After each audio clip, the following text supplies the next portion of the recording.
Yeah, making the new IP is, how can I put it? It's just don't do it.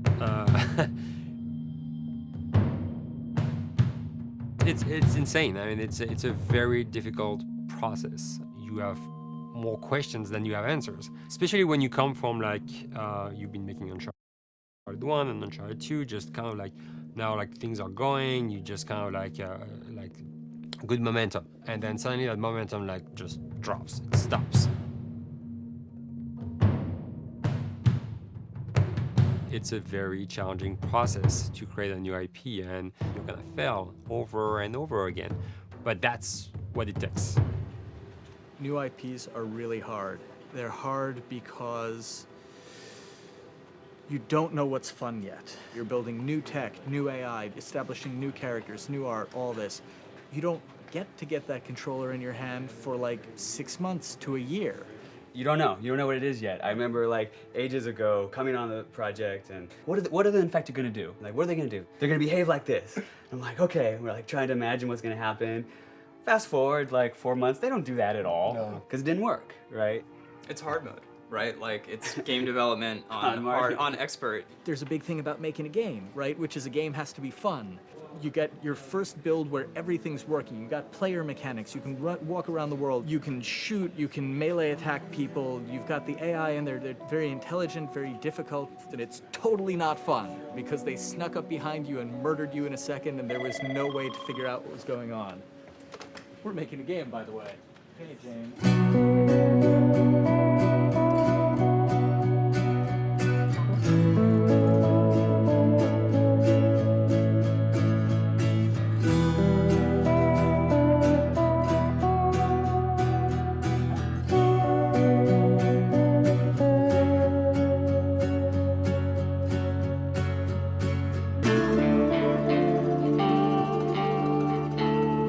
The company has grown quite a bit since I started. I think I was the 12th employee or something back when we got started, but we've tried to stay true to those smaller studio roots. I've been here for 16 years. There's just no reason to leave. I just like the environment here. It's very non-corporate. I think the way we work on Dialogue is kind of special because we don't really like hierarchy or bureaucracy, and no one is really just a manager here. Naughty Dog has a very flat structure. We pretty much all report to the co-presidents and the game directors. I always tell people when we hire them, just like, my job is going to be able to trust you, and that's what I want. I want just to give you something and you go with it, and I know it's gonna get done. We believe in iteration, we believe in collaboration, and we believe in the people making the game working directly with each other. When we have designers and artists, animators all mixed up, anybody that's working on the same tasks, the same characters, the same areas, put them next to each other so they can communicate a lot better. We don't have a lot of meetings because if you need something to get done, you just walk over and you talk, and then you go back to your desk and you finish it up.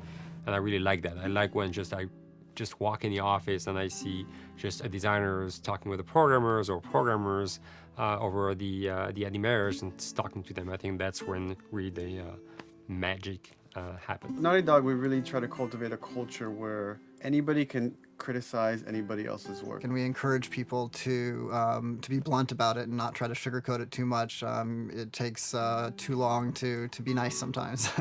It's not personal. It's based on more like, how can we make a better game? We want everybody to have a voice. We want to cut out all the bullshit if we can, making sure that people are making decisions not based on ego, but what is going to benefit the game. When you see that people trust your opinion and that they value it, it's such a great feeling. You really feel like you're working as a team on a collaborative effort. We want to sort of remember where we came from and why we were successful then, and try to continue that success now. We make games. That's what we like to do. Back when Uncharted 2 wrapped up and we decided that we were going to build the second team and create a new project, we kicked around a lot of ideas. One of the very earliest ideas was to go back to Jak and Daxter. It's really near and dear to us. We really love those characters in that universe, and we think that there are some interesting stories still to be told there. We started to realize that it was not going to do justice to the franchise that the fans had fallen in love with. It would be shifting it so far in a new direction that we felt that effort would be more justified in developing a new IP. Neil and Bruce came to Christoph and I and said they wanted to do a post-apocalyptic game. I think the core essence of what they wanted to do, though, was to try to tell a story about two people and how their relationship evolved over the course of the entire game. That potential, oh wow, there is something very special about that game.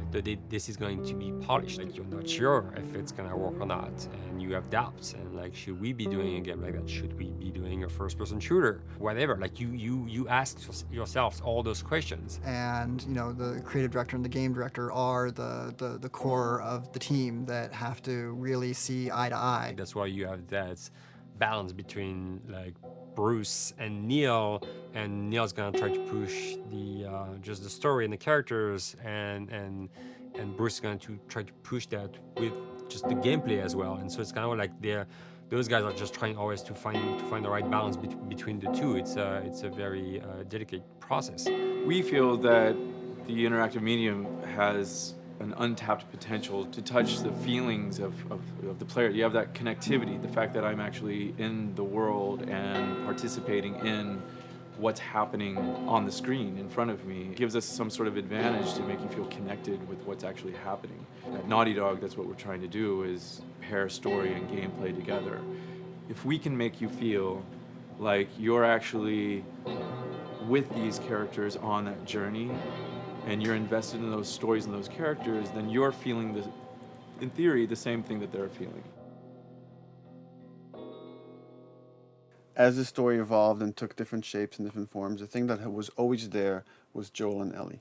And because of that, everything kind of grew out of that relationship.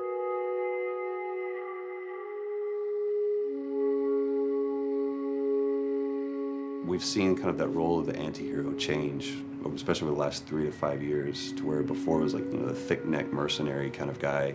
For this game specifically, for this story, we needed something new.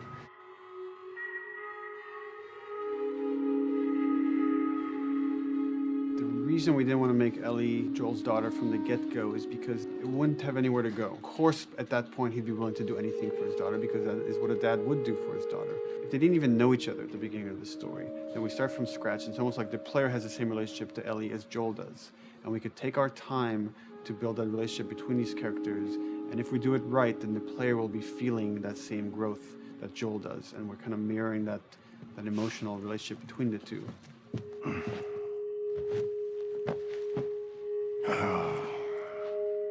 What are you doing? Killing time. Well, what am I supposed to do? I am sure you will figure that out.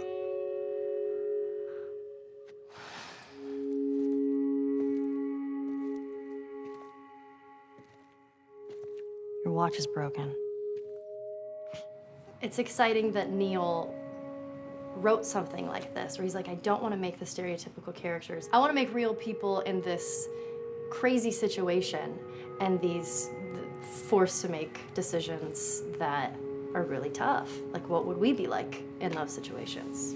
I mean, we weren't consciously trying to pick male or female for characters. You just try to pick characters and just be honest with who they are. It almost doesn't matter, right? Joel's daughter could have been Joel's son. Ellie could have been a boy, and Joel might have been Tess. You could have swapped those roles, and I think the story would have still worked. The focus on female strength, it's so unique. You get to see what's so powerful about a woman through all of these female characters, which makes this game wonderful and unique. There's a crew of Fireflies that'll meet you at the Capitol building. That's not exactly close. You're capable. You hand her off, come back, the weapons are yours. Double what Robert sold me. Speaking of which, where are they? Back in our camp. We're not smuggling shit until I see them. I want Joel to watch over her. Whoa, I don't think that's Bullshit, the I'm not best Ellie. idea. him. How do you know them? I do think having a strong female character, especially like Ellie, is so rare in video games. And as a gamer, and more specifically a female gamer, it's frustrating to me because I'll see sort of the stereotypical female character where she's amazingly beautiful and huge boobs, and she's there to be either the love interest or just because they're like, well, we need to throw a chick in here. We've seen the strong woman or we've seen the weak woman. We haven't necessarily seen the empowered woman from this kind of standpoint. And there's that beautiful scene where Joel finds her inside the house and she's reading through this girl's journal going, is this really what they used to worry about? What shirt do I wear and what boy am I gonna go out with? You know, and to be met with those first world problems that we deal with every day and go, how trivial is all of this?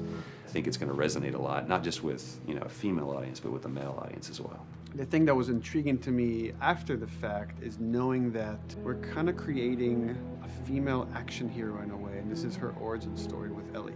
To sort of be such a strong female character that is completely normal looking, regular t-shirt and jeans, and she's 14 and she is still a total badass, is really exciting to be a part of that. There's so few non-sexualized women in video games, especially in the main role, that we were kind of proud that we were creating one. It's very complex, and without the players knowing it, she becomes the protagonist by the end of the story. And that's why she's in the front of the box, and that's why we've been promoting the two of them together so much. Who's there? It is a dual protagonist game, and yeah, I guess I get nervous to think about it in that way.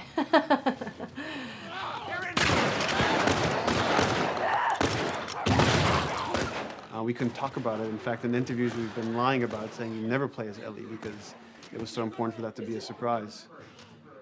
Sorry, journalists. Here we go.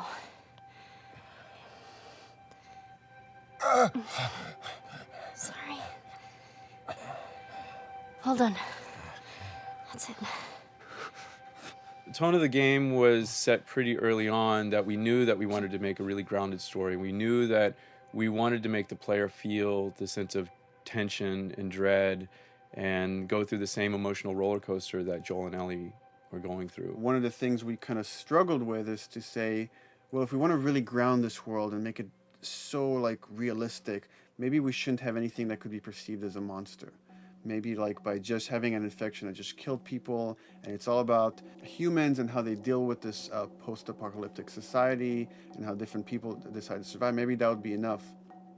And what we realized is because we're making an action game, a lot of the storytelling happens on the joystick. And once we remove the infected, it's like all of a sudden now we can't tell the story through gameplay of what happened to the world. And that's where we kind of went back and kind of brought the infected back in, because it lets you see, once you're fighting them, the threat that people had to deal with, that otherwise would just be very cerebral and people could talk about it, but you couldn't necessarily experience it yourself. In a novel, that might work. In a game for us, specifically an action game, it didn't work. And from there, when we start kicking around those ideas, and we're just like, what would be cool just to play?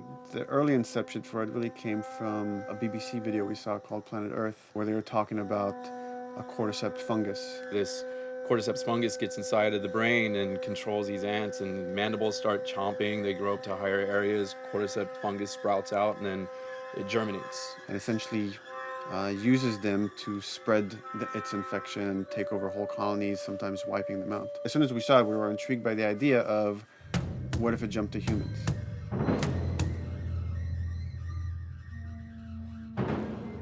So what would happen? How would people react? What would happen to society?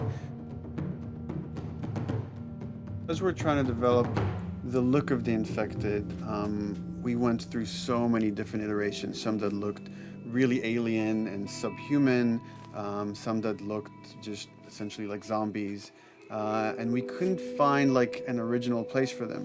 But one of our artists just did this kind of photo mashup where he took a bunch of images of diseases or images of fungal overgrowth, and he kind of mashed it all together and he threw it on this person. It was a very iterative process, making sure that the fungus felt properly integrated, like it was part of the body, growing out of the body. And not just fungus growing on the head, but it's tearing the face apart, cleft down the middle, this gaping maw of a mouth with the crooked teeth. And it's in great agony as its humanity and its brain is still somewhat functioning. Maybe you still have some human cognitive abilities or thought process back here. This isn't some decaying corpse on the ground. This is a living thing that's going to be coming after you in the world. The fungus is always the focal point. So you can see from a distance, oh, this guy's infected. I can tell straight away. In fungus, they have these beautiful saturated colors, and we really like that conscious of this something so horrific that it's going to like stop at nothing. It's relentless force of death, and yet elements of it are beautiful. It's not just about gore. It's not just about everything about it being scary, because to us it's actually scarier when things on it are somewhat benign or somewhat beautiful. It was evident that we were onto something that was quite a bit different and something that we hadn't really seen before, which was eerily human but very disturbing. And it seemed so creepy and so unique that right away we gravitated towards it, and it's like, this is our base infected. Everything should kind of come out of this look.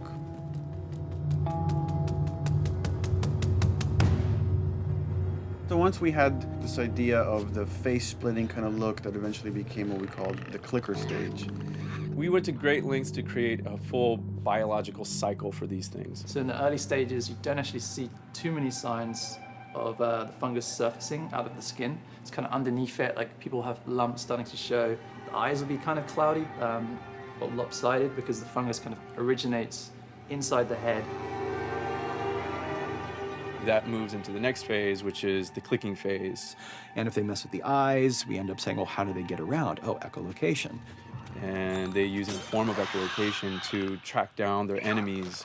Just like bats, or even some blind people can see by making a clicking sound, a sound that on its own wouldn't be very scary. And then to associate it with something that people in this world are very fearful of, so that as you're exploring an environment, all of a sudden you hear this click, and you're seeing everybody just get frightened, just everybody duck, everybody hushes. Oh, great.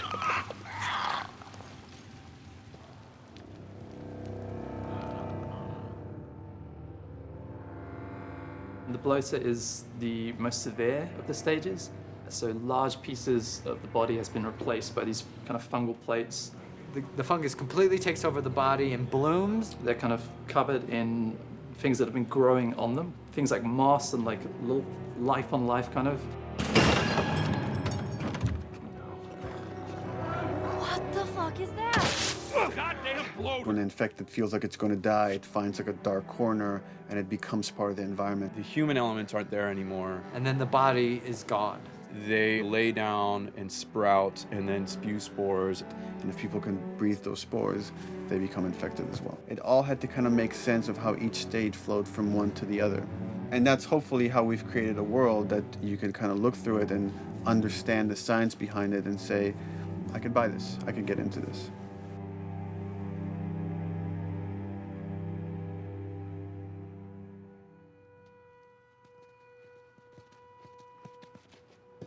Mandatory evacuation. Evacuate to where? What do you think? Quarantine zone. See, some places got a heads up before the infection showed up. Most didn't.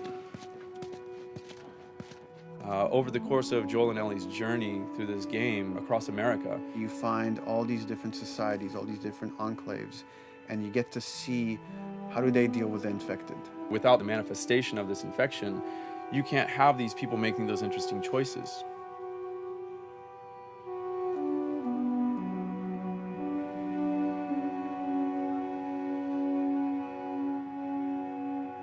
The world we decided was actually its own character, really grounded with a lot of texture.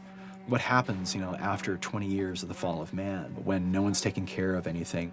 This book called The World Without Us describes in detail how much fighting on a day-to-day basis we have to do to keep nature back. And once you stop doing that, how quickly nature can reclaim that. They talk about New York and how every day they pump water out of the subway system. That system breaks down. Within 2 days, a whole city is flooded. And once water gets introduced, then structures collapse pretty quickly. Trees will sprout, and wind will carry those seeds over, and gutters get clogged. And then when it rains, water fills up, and then pretty soon you have vegetation growing over there. And once you have vegetation, concrete breaks pretty easily for when there's a tree and roots breaking through that. Even some of the stuff we did on Uncharted, you know, exploration of how temples were ruined. What if you took those ideas and put them in Pittsburgh or Boston? And obviously right when that happened, you can imagine that being pretty terrible to look at. But you think about 20 years later, and with rainwater filling up those sinkholes and then those becoming like little marshes with lily pads in them. We had this wonderful piece of concept art we developed really early on, and there are all of these wild animals that have escaped from a zoo and over the past 20 years have bred, and now they have herds roaming these cities. And that's something that tells you that life goes on and this world is worth saving.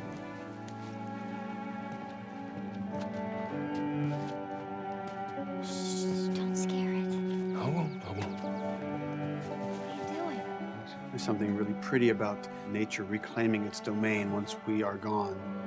So fucking cool. We have another level of OCD of the logic goes into some of these environments. Water damage seeps in, and then that creates some little moss growing on the floor, or a tree radiates energy from its base, and that over time starts to melt the snow around, and that's the reason why you'd see those like rings of leaves showing through in the snow. That gives it that extra, you know, believability. This is pitch art. I'll try to start with an idea that conveys sort of the feel of the environment. Something like this, very brushstrokey, very painterly. You can see not a lot of detail, just energy and conveying a mood. This is sort of just a conversation starter, and then this would be more of an actual space. So you start talking about, is this too tight of a space right here? Would the player even fit through there? Do we even want to include water? Those are conversations you start having a little bit later. And then it usually needs several more passes back and forth in order to be tightened up to be the experience that you would see in the final product. So, dude, I was actually trying to figure out right here, there should probably be some dead foliage. It might be cool to see some of the dead stuff around the edges of the green, or like even spilling out into the street. Maybe what we do is, in some of these areas, we use it as like a transition from the actual concrete to the side of the building, so like they're almost sitting on top of a bed of dead foliage, like that really rich kind of like orangey brown color. Sienna or something would be nice. Something real cheddary. That's how you know you're done. The end product often ends up being stronger because that bouncing back off somebody else gives you a result that maybe you wouldn't have even thought of in the first place. All right, here's the bridge. That's our way out of here.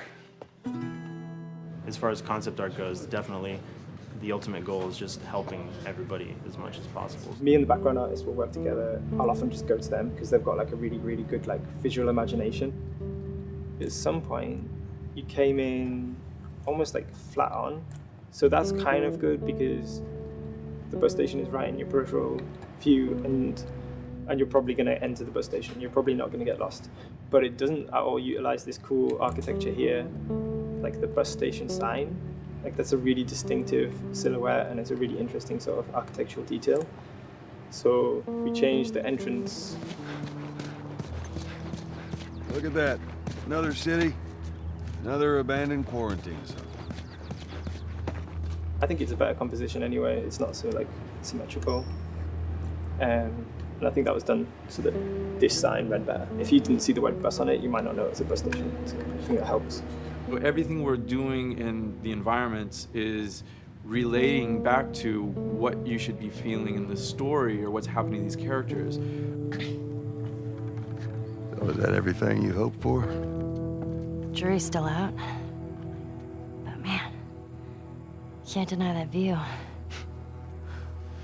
Come on, this way. When we first came up with Ellie and Joel, we had this idea in our heads of who they would be, but we didn't necessarily know the voice. It took us a while to find our Joel, but for Ellie, I think Ashley was the second or third candidate to walk in, and right away we knew. Yeah, you know Why what? are you so scared all of a sudden? Because I'm a coward, okay? So just get your shit and let's get out of here. Damn it. I'm not like her, you know. What? You think I'm gonna end up like your daughter? The way she delivered the lines, the way she just embodied that character is like, that's Ellie, there's no question about it. I saw the character artwork and I related to her a lot. I mean, she's kind of a tomboy and she's kind of tough, and I mean, obviously I'm not 14, and I think that's the main difference between the two of us. I read the scenes and I was like, I need to play this part. You want to be my hero? Forget the whole bit about saving my life. Find me a stack of these bad boys instead. Where'd you get that? Back your bills. I mean, all this stuff was just lying around. And then once we had her, we said, okay, we're going to do another round. And we're going to have Ashley this time in the casting sessions. The chemistry of these two characters was imperative to get right.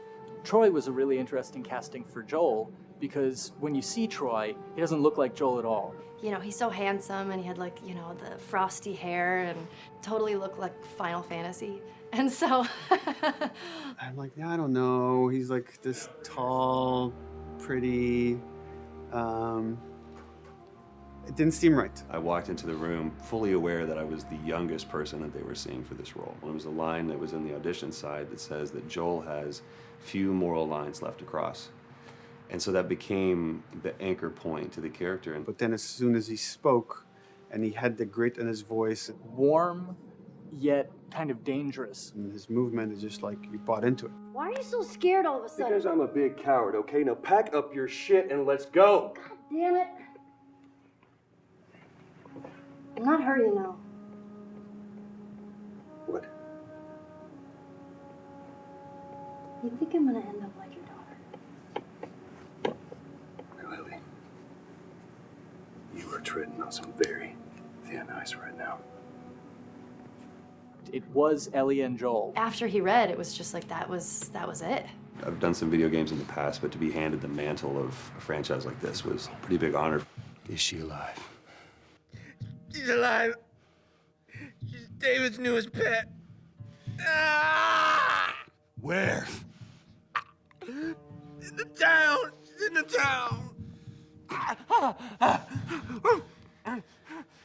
You mark it on the map. It better be the same exact spot your buddy points to.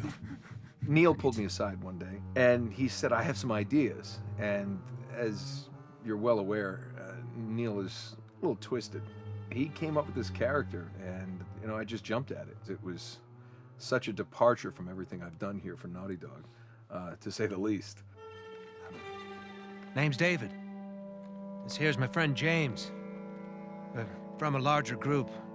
Women, children. They're all very, very hungry. To be able to put on a voice that, you know, hopefully a lot of people won't know, won't notice that it's even me. Because we didn't want him to be Drake. Drake eating people, that's a whole nother game. How did you put it? Tiny pieces. See you tomorrow, Ellie. You know, certain voices that I can do wouldn't fit the David's artwork, but he showed me the art, and I said maybe it's something like this, where everything's, you know, it's very quiet. And just, you know, he's not really sure, and the voice can break a little. And he just looked, he goes, yeah, that's it. So I'd love to tell you, we hashed it over and we talked. No, it just, I looked at the picture and I tried something. He said, yeah. A few weeks back, I sent a group of men out a nearby town to look for food. Only a few came back. And turns out that the others had been slaughtered by a crazy man. And get this, he was with a little girl. You see, everything happens for a reason. Ashley, she brought humor to it. She just has some really great comedic timing. The way she reacts to the things around the world with a little bit of sarcasm, that teen kind of like trying to get a rise out of you. Now watch your step as you're going out, because it's going to be a little... It just brought a certain levity to the story that the story needed. You didn't even realize it needed it until she started doing some of that stuff. Oh, I'm sure your friend will be missing this tonight. Mm-hmm. It's light on the reading, but it's got some interesting photos. Now, Ellie, that ain't for kids. Whoa! How the hell would he even walk around with that thing? Get rid of that. Hold your horses. I want to see what all the fuss is about. Oh, why are these all stuck together? I'm just fucking with you. Bye-bye, dude. Throughout the course of shooting over these past couple of years, Ellie and I have kind of morphed into each other, which I know sounds so cheesy.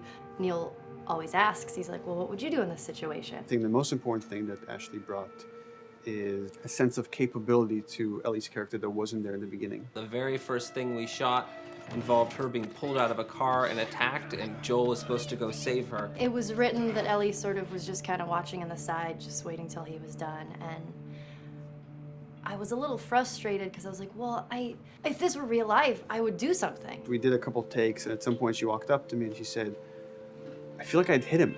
So we added in a part, like, right there off the bat, she's not just this damsel in distress. Right there, she wanted to fight back from her very first day of shooting. We didn't have it right initially. She needs to be more capable than initially we thought she would be, and actually that made us go back and rethink combat and rethink a lot of the areas in the game, and now she was going to take a much more active part.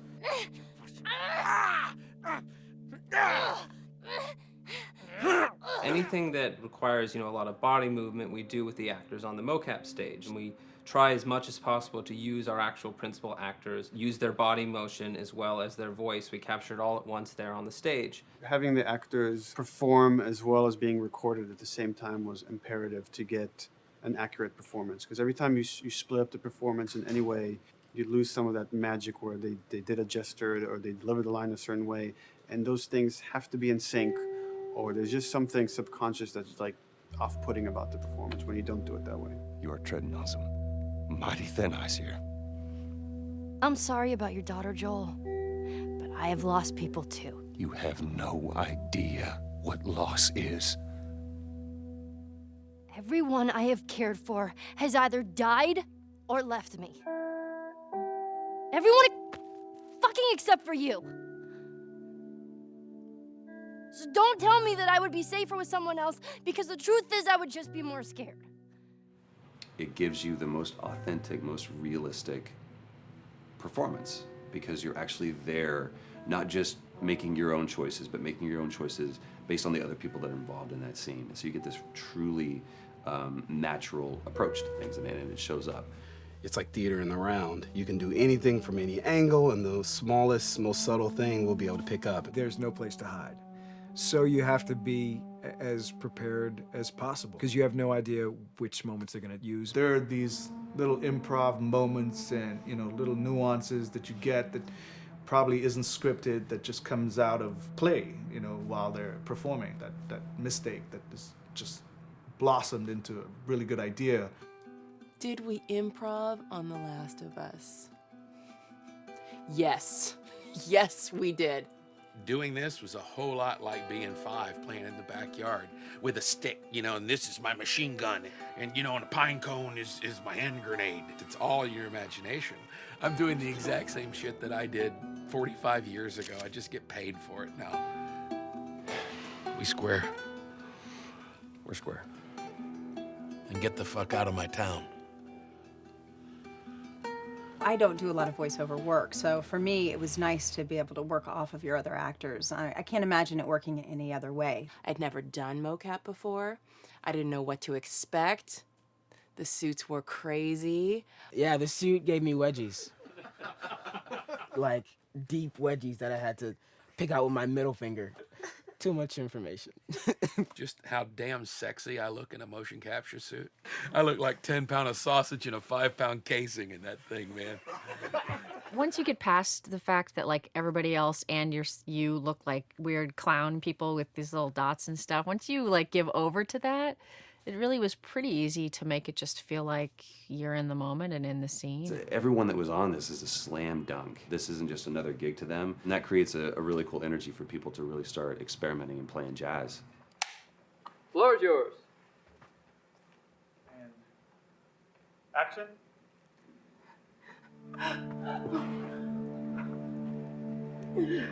Fuck off! Hey! Oh, let her go.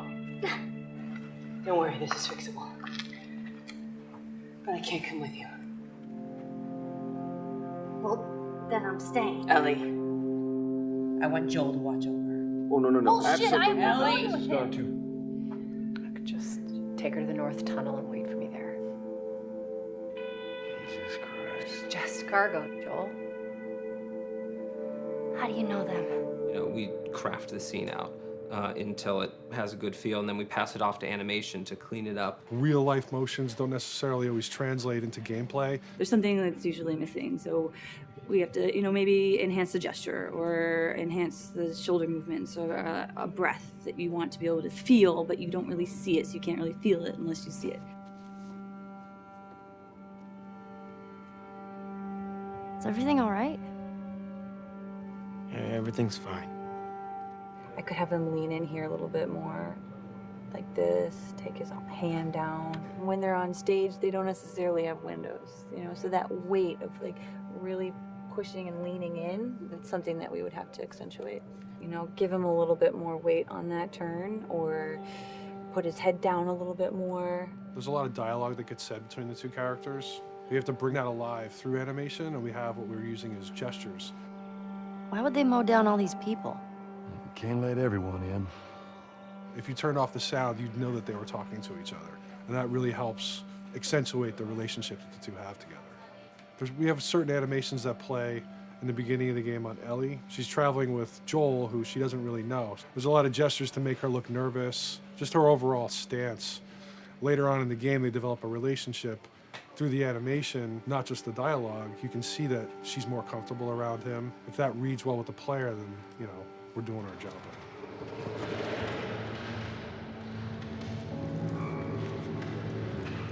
We want her to look scared. When she gets a gun, we want her to look scared of the gun. So if she's gonna aim, she wouldn't be like super trained aim. She would be more like some scared. But at the same time, it needs to look cool and feel cool to the player that plays. It's really just these little tiny details that we're doing, and it's coming across. It's working out well. We don't do facial capture, we don't track eye movements on stage, it's just the motion capture data. Everything that you see on the faces is hand-keyed. As you can see, this is all of her mocap data. And so when I'm doing something like this, I go back and forth to the performance that she was giving, and I watch just this section over and over and over again. So this is our default face, where I can make everything super extreme and make her all squinty and angry, turn her frown down. I can open her mouth, stick her tongue out. It's listen, watch. Okay, where's her mouth at this point? Like, is it open? Is she making like a grimace? About Tess. I don't even know. Here's how this thing's gonna play out. You don't bring up Tess. Ever. Matter of fact, we just keep our histories to ourselves. We shoot all of it to just get the body motion, and then we'll do a second pass with the cameras. The scene's playing back on an overhead projector, but it's also playing back on a monitor that's attached to my rig. Sean and I would go to the stage and motion capture the camera, filming the scene, and so he would get a whole wide shot, a whole close-up for the whole scene. You can change your lenses, you can use your standard 35, 85, 50s, whatever. All that sort of live-action camera cinematography, you can apply it on stage. We make sure to go back in and add flaws. We keep the confinements of the room, so the camera can't go past a certain wall, because then we have this cheated perspective. If the cameraman bumps into the wall, we keep it. Missing focus hits when you're pulling focus, going too close to a character and reframing, those little moments in there, kind of keeps it very cinema verite. If everything was too perfect, you wouldn't be able to put your finger on it, but you'd be able to feel it. It would just feel off. It's very much about grounding it, despite having the option to do whatever we want. Being able to place the cameras anywhere we want after the motion capture gives us both advantages and disadvantages. The biggest advantage is it means that we just have to nail the best performances we can get, and the luxury is that we can always swap it. The 3D world gives you limitless opportunities with cameras and movements, exposures, all that stuff. Most of these cameras are sort of set up like real world cameras. So we have lens, we have f-stop that will create the depth of field. We have aperture to set our film back and all that stuff. A master, and then I have my close-ups, my over the shoulders, sort of just like a live action production. Let's go to camera 30 at the 23.458. Then I get that kind of weird, bend across his back. The closer I bring the camera, the more bend I get, which is, doesn't look right. It looks less cinematic than if I do that, which flattens the whole thing. And I'm trying to also catch Ellie. Like if you scrub a little more, catch her in the back here. So I want a longer lens of that kind of stuff. Since I've only had experience working with live action before I got into video games, it was a kind of a cool adjustment to be able to have this extra flexibility in post, to swap a line of dialogue for something different, even though that's not what the actor said at that time, and to be able to still have a close-up on them while they said it. You get to make it probably more perfect than you could ever make it in live action. How far are we gonna take As far as it needs to go. Where was this lab of theirs? Because our actors are both the voice and their body, they get to play, they get to try things, they get to work with our director to kind of come up with new ideas, or even our director will have a new idea on the spot that wasn't there in the script, but realizing when he sees it, oh, well, this would actually be better, this might feel better. And those changes all just happen organically there on the set. He could even lead straight into his thing. It's like, no shit, yep, Ty wanted to do that, so we rented 2 Harleys and drove cross country. Keep it pretty succinct, like we got the bikes, rode them cross country. Cool.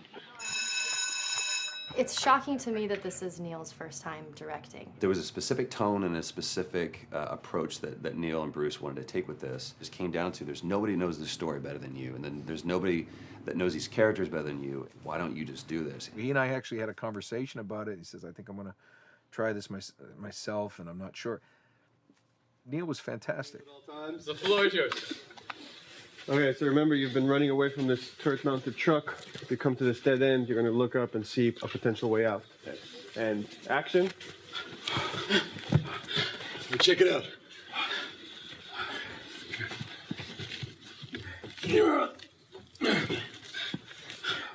I mean, his writing is honest, and it's dangerous, and it's natural. And I love his economy of words. He doesn't hit everything on the nose, so it leaves it open for you to interpret and bring some nuances and things like that. The entire process is collaborative, but really it's led by Neil's willingness to change and flow and decide something doesn't work, fix it right there in the moment. And it is something that's very foreign to the way that TV and film is done now, where everything has been micromanaged by the time you get it to the table read, and no one wants you to change anything, and everything's very precious and has been rewritten with notes from 20 people in suits, and you can't do that just anywhere in entertainment these days. Yeah, I want to make sure. I think I swung too far over to this way, and now it's a little bit of making jokes about it, and we need to bring it back to center a little bit. There's one scene in the game where we see Joel not as a ruthless survivor, but as a father. I knew from the very beginning that he was going to lose his daughter, and I just told Neil, it's like, when that day comes for us to shoot that, I need a heads up. About a week before, he said, it's time, we're going to do that scene. I was like, okay, because I knew that I was going to have to go to this place that you don't really want to go to as an actor. You want to find some aspect of reality that you can empathetically draw from, Troy and I were both kind of just like walking around for a while and just kind of getting into the zone, and well, my grandpa died when I was 8. He was like my dad, and so that's always what I use to get into that place. I started recalling all those memories and starting pulling up all those feelings, and they're just right underneath the surface. When I walked back in, everyone realized that something was different. They kind of like calmed down, You could feel the energy just like drop a little bit more. It was brutal. I lose my shit. I mean, just completely break down. Don't do this, please, God, no. Oh, God, no!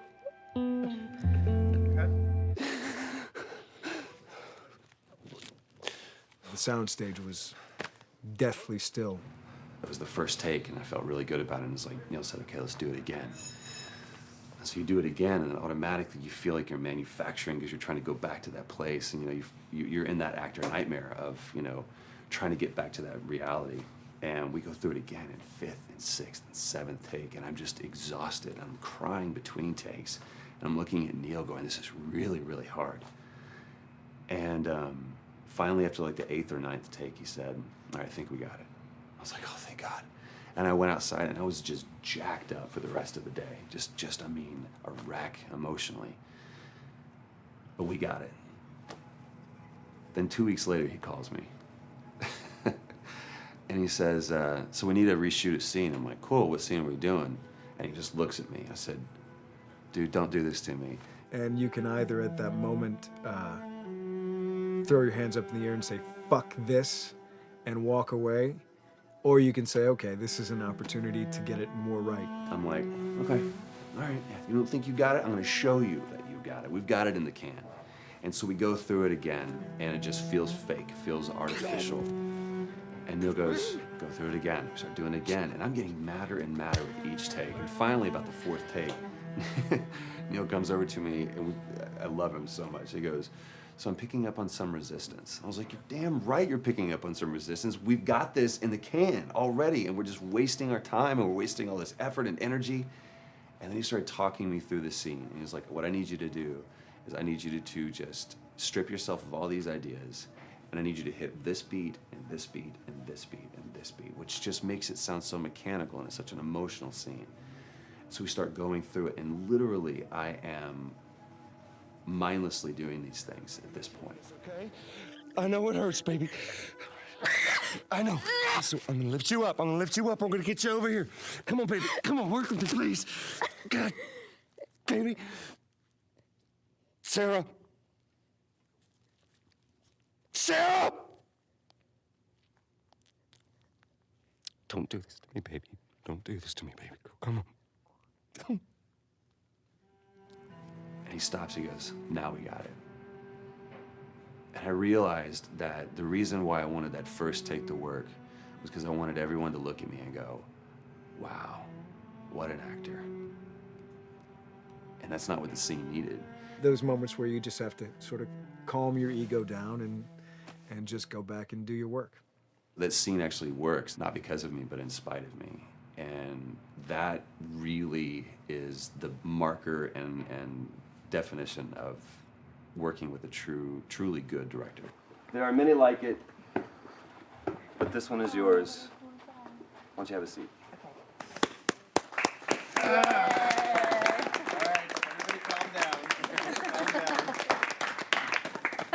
Thanks, guys.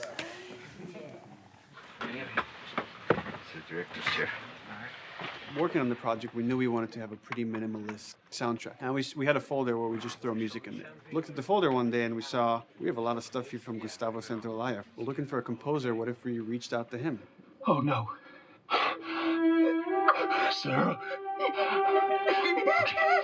Move your hands, baby. I know, baby, I know. Listen to me, I know this one. You're gonna be okay, baby. Stay with me. I want to pick you up. I know, baby. I know it hurts. Come on, baby. Please. I know, baby. I know. Sarah. Baby.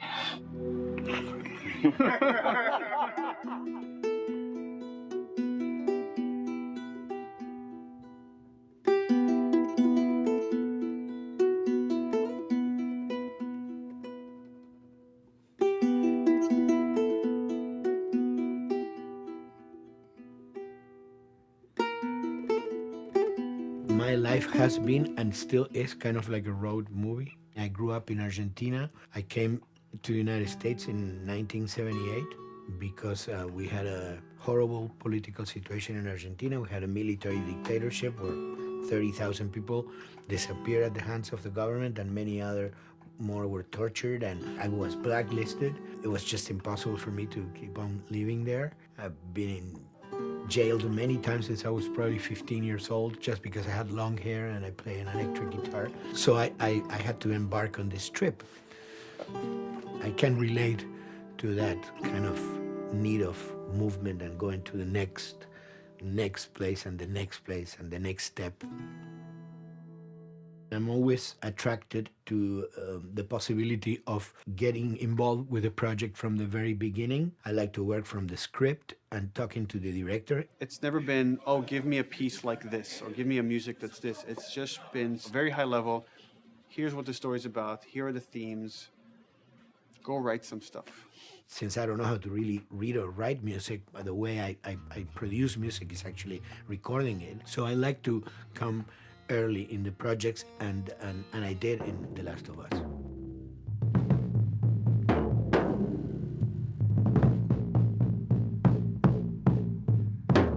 One thing that was fantastic from the very, very beginning was the freedom I had to try and to do whatever I felt could work, you know? As the story was still being written, you could listen to this piece of music and just get a sense of where this needs to go tonally, because the music was still inspiring the story. So that was the great thing of having the music written so far in advance. And at the beginning, I mean, I was going really out with some things, and sometimes some of those things were the ones that they liked the most, you know? So I really felt very motivated to work, and I enjoyed immensely working. It was this very organic back and forth experience where one element was inspiring the other and vice versa. I needed to go into some more dark places, more textural and not necessarily melodic.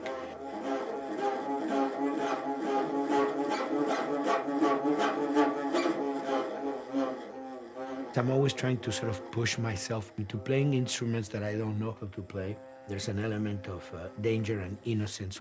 Lennon once said, you know, give me a tuba and I will be able to do something. I'm an artist. I should be able to do something. I like to put myself in that situation.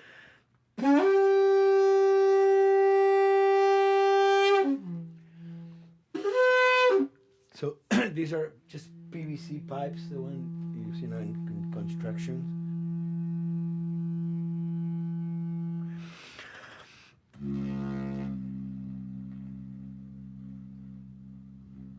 Or instruments that I know, kind of twist them. From the concept of the prepared piano, you know, I mean, I've worked with prepared guitar to stick things into the guitar and things like that. And also in The Last of Us in particular, I work with a detuned guitar. So I really tune the guitar extremely low. And the result is, you know, strings that are very loose and will produce not only sound, but produce noise. Because I believe, you know, every environment has its own sound. We have in our, you know, small studio, we have actually the possibility to record almost anywhere, including the bathroom, and we have done some fabulous recording, especially in the kitchen. When you score to picture, which is something that I don't do, then you know what you're gonna expect. But when you provide people with music, like I've done in all the films that I've done, and then you see it, how the director decided to use that, you know, in what particular way he uses it or where they edit it. It's always fascinating to me. I watch a scene and I'm going, you know, it's fantastic how they use this piece. I would have never, of all the music that I've done, probably I would have never used this piece there, but it works, you know, great. So I like that feeling of a collaboration.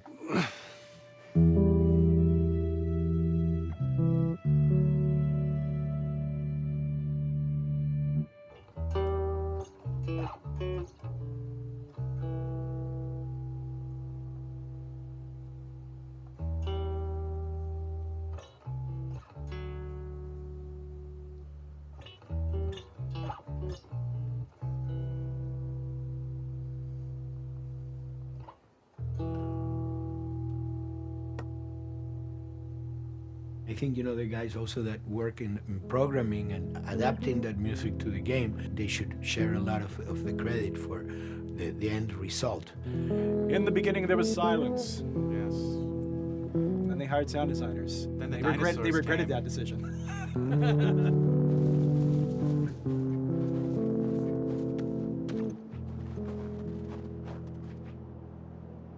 Hold it steady. Ha! Got you! In a much quieter environment like that, we really had to fill out the soundscape with much more natural sounds, much more detailed, delicate sounds. The tension comes from the lack of sound, in a way. Your brain is thrown off because where I expect to hear buses and crowds, all of a sudden I hear wind and leaves rustling. Again, it's creepy and beautiful at the same time because it's almost like I'm going on a hike, but I'm in a downtown area.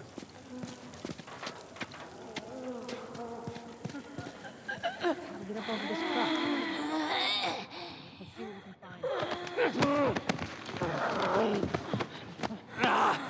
So Neil, I mean, we were going through the iteration, so he just did not want, like, yells and screeches and what he called kind of witchy qualities, like Right. cackling witch. He didn't want anything like that. It was a little bit of a head scratcher to figure out, okay, how do we make it sound human but not human? We really did not want to use any animals. We wanted these all to be human. Derek and I basically decided to hire a couple of voice actors who did some interesting work vocally to come see if they could come up with something. And we worked with this girl, Misty Lee. She started giving us these really great screeches.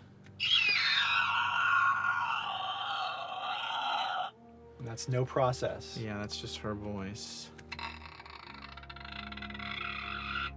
And it started going into this little click.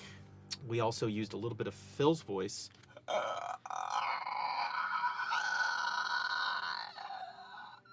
We'd combine that also with an occasional, Derek. That's just me, moving my tongue. And what that kind of did was it sort of grounded it all, like maybe in the mouth area, the wetness, all that kind of stuff. And it adds a nice texture, actually. This is a composite of all the bits I just told you about.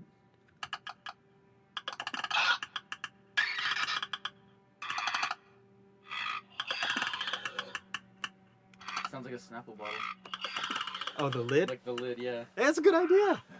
Fuck, where were you guys like months ago? Why did we think of that? Why did we think of that?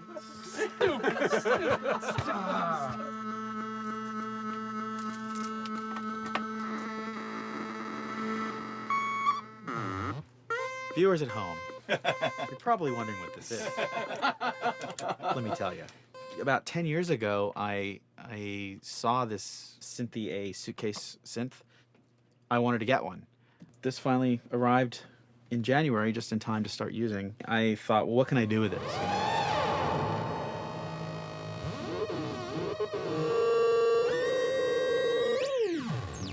In Lakeside, there's a whiteout that happens, and this thing has a noise generator, which gives really convincing wind sound.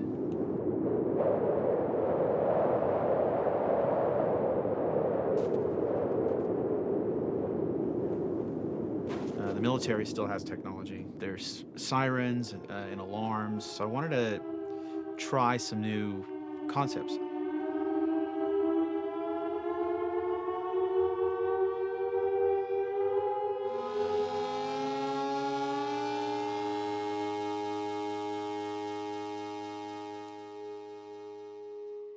Man, What? nothing. It's just. I've never seen anything like this, that's all. You mean the woods? Yeah. Never walked through the woods. It's kind of cool.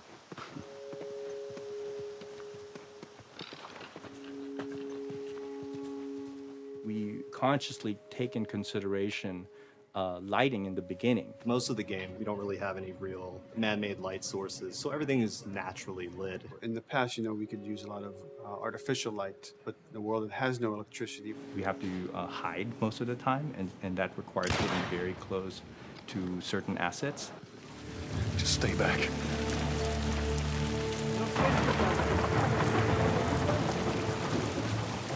Otherwise, can't. Detail's expensive, and if you build up too much of it, you end up running into technical problems, right? Your engine slows down. When the frame rate goes down, everyone can bring up the profiling tools and see which parts of the frame actually cause the drop of the frame rate. This is the profiling tool. These are all the SPUs. Here's the GPU, and then here's the PPU. You can see here's the main process and here's all the sub-processes, and you can see, tells you how many milliseconds and cycles it's taking. The programmers are whiz at modifying this stuff and realizing, oh my God, why is this thing so big? We're taking 10 milliseconds on this thing. And then that's when they come over and find somebody and hit them over the head with a club and be like, why are you doing this? I love, we put the 30 frames per second goal because that's what we shoot for. Someone nicely put the 60 frames per second goal. It's like, yeah, we're not gonna hit that. Lighters usually can come up with different lighting setup that still looks great, but is less costly in terms of performance. Did you talk to the character artist about her hand? So her face is getting a lot of spec, but then her arm is just like bone dry. You think something we can tweak in shader? We'll have to send back to character team Michael to take a look. I can play with the lights and see if that creates more spec. Yeah. I've never ever focused so much on lighting and how much sensitivity there is to that here. One of the first lighting scenarios I had to do was like 7 a.m., like overcast. And I'd like wake up early and like take photos with my phone. What color are the shadows, what color is the light? It is a master's course unto itself of how to deal with ambient lighting because I've never had to use it so much. Man, this is kind of sad. What is? All this music that's just sitting here. No one's around to listen to it. I don't know. It doesn't seem right. All the characters cast